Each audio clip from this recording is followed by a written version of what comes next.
tahun ini menjadi pasukan oranye, sebutan populer untuk petugas PPSU DKI Jakarta menggantikan almarhum suami yang bekerja di Dinas Lingkungan Hidup DKI Jakarta. Ya menggantikannya itu posisi tugasnya kan di Dipo tuh, yang ngangkatin sampah ke atas kontainer, saya di atas. Ngangkatin sampah, saya di atas, nyusunin sampah, dan nyapu-nyapu lingkungan Dipo. Selama lebih dari 25 tahun, Suhartini menjalani pekerjaan sebagai tenaga honorer dengan penghasilan yang terbatas. Hingga akhirnya, berkat ketekunan dan kegigihannya, pada Januari 2026, Suhartini resmi diangkat menjadi pegawai pemerintah dengan perjanjian kerja paruh waktu. Seiring dengan pengangkatannya sebagai P3K paruh waktu, pendapatan Suhartini pun perlahan bertambah. Namun belum genap 1 tahun menyandang status P3K paruh waktu, Suhartini kembali dihadapkan pada ketidakpastian. Tahun 2026 menjadi tahun terakhir masa kerjanya karena usianya telah memasuki masa pensiun. Suhartini berharap pemerintah dapat memberikan bentuk apresiasi atas pengabdiannya selama lebih dari 25 tahun. Masih ada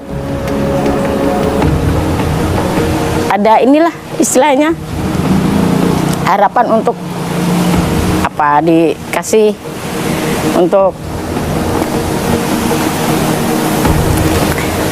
penghargaan, kasih ini kerja selama sekian tahun gitu kan.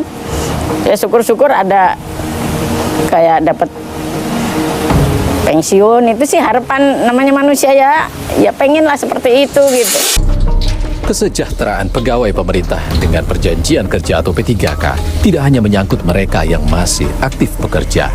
Pemenuhan hak dan bentuk apresiasi setelah purna tugas juga perlu menjadi perhatian sebagai penghargaan atas pengabdian mereka kepada negara.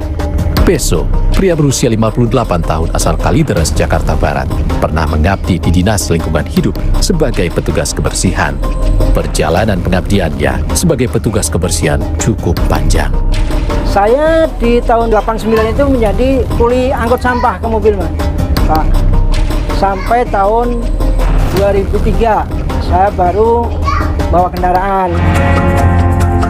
Pada awal masa pengabdiannya di Dinas Kebersihan DKI Jakarta, Peso mengaku sempat mengalami masa-masa sulit, termasuk ketika belum menerima gaji secara penuh. Jam kerja yang panjang, ditambah keharusan mengantre saat membuang sampah ke TPA Bantar Gebang menjadi bagian dari perjuangan yang dijalaninya selama bertahun-tahun. Setengah 5 saya berangkat dari rumah nih. Jam 6 sampai lokasi, jam 9 selesai, langsung berangkat ke Bantar Gebang, saya buang sampah ke Bantar Gebang. Ya paling lambat jam 12 saya nyampe ke Bantar Gebang. Ngantri sana sampai selesai buang. Di saat ngantri itu kadang-kadang sampai 12 jam, 14 jam. Kegagalan berulang kali mewarnai perjalanan Peso mengikuti seleksi calon pegawai negeri sipil. Namun, Peso tidak menyerah. Pada tahun 2024, ia akhirnya lulus seleksi dan ditetapkan sebagai pegawai pemerintah dengan perjanjian kerja paruh waktu yang mulai berlaku pada Januari 2026. Namun Peso hanya sempat menyandang status P3K selama 4 bulan setelah mengabdi lebih dari 35 tahun. Pada April 2026, ia harus mengakhiri masa kerjanya karena telah memasuki batas usia pensiun, meskipun masa kontrak P3K yang dimilikinya sebelumnya dijadwalkan berakhir pada Desember 2026. Meski telah mengabdi lebih dari 35 tahun, Peso mengaku tidak mendapatkan hak pensiun saat memasuki masa purna tugas. Sekali lagi saya mohon ke Bapak anggota Dewan, DPR RI, DPRD, mohon didengar suara rakyat, suara kami ini. Terus terang kami ya tidak mampu, tidak bisa kerja kembali. Mohon diperhatikan, mohon didengarkan keluh kesah kami ini. Pak, terkait dengan statement para gubernur kemarin yang merasa tidak mampu, Pak, menggaji P3K di daerah. Kira-kira langkah Komisi 2 DPR RI ke depannya akan seperti apa nih, Pak? Ya, terkait soal pengaturan agar bisa diterapkan undang-undang yang mengatur bahwa beban APBD itu tidak boleh lebih daripada 30% untuk biaya pegawai. Namun hasil kesimpulan rapat kami kemarin meminta yang pertama adalah relaksasi. Karena kan undang-undang ini kan harus berlaku nanti di Januari 2027. Tetapi kami minta pertama relaksasi agar daerah terus melakukan penyesuaian terhadap beban kepegawaian selama ini yang misalnya jumlah pegawainya melebihi daripada 30%, itu yang pertama. Yang kedua adalah kami juga meminta bahwa daerah itu meminta atau mencari alternatif pembiayaan lain. Terus kemudian selain itu kami juga meminta agar Kementerian Dalam Negeri, Kementerian PAN-RB terus berkoordinasi dengan Kementerian Keuangan, terus kemudian untuk memilih skemanya.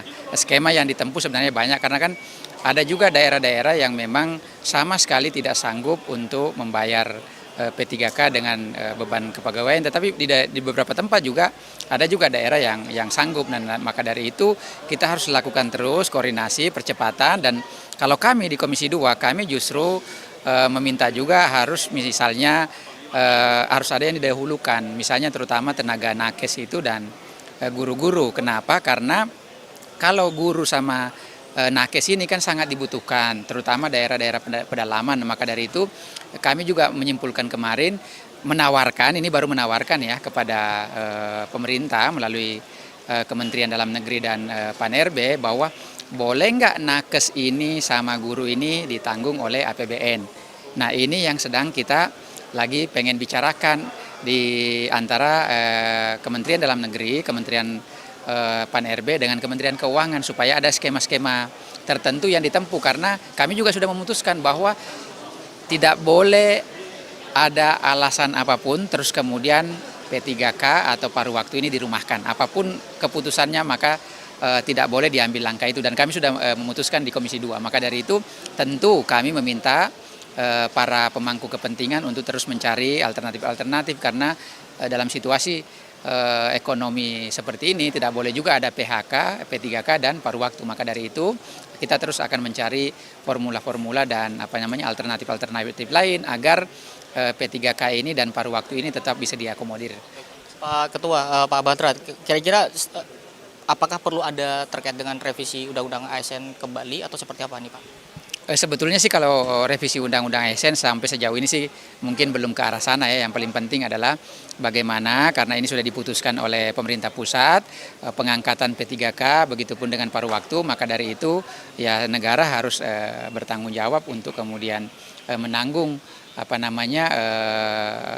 istilahnya antara daerah dan pusat itu harus terus bekerja sama dengan baik lah. Karena ini kan juga untuk kepentingan negara dalam rangka bagaimana pelayanan publik baik itu di pusat maupun di daerah bisa maksimal. Tapi yang jelas tadi Pak Batra menyampaikan komitmennya bahwa Komisi 2 DPR RI jangan sampai ada peniadaan atau penghentian P3K, dan juga memperjuangkan supaya penggajian P3K ke depannya bisa lancar Pak ya. Ya, dan saya pikir pemerintah juga punya pikiran yang sama, bahwa dalam situasi begini tidak ada skema untuk pemberhentian P3K dan P3K paruh waktu.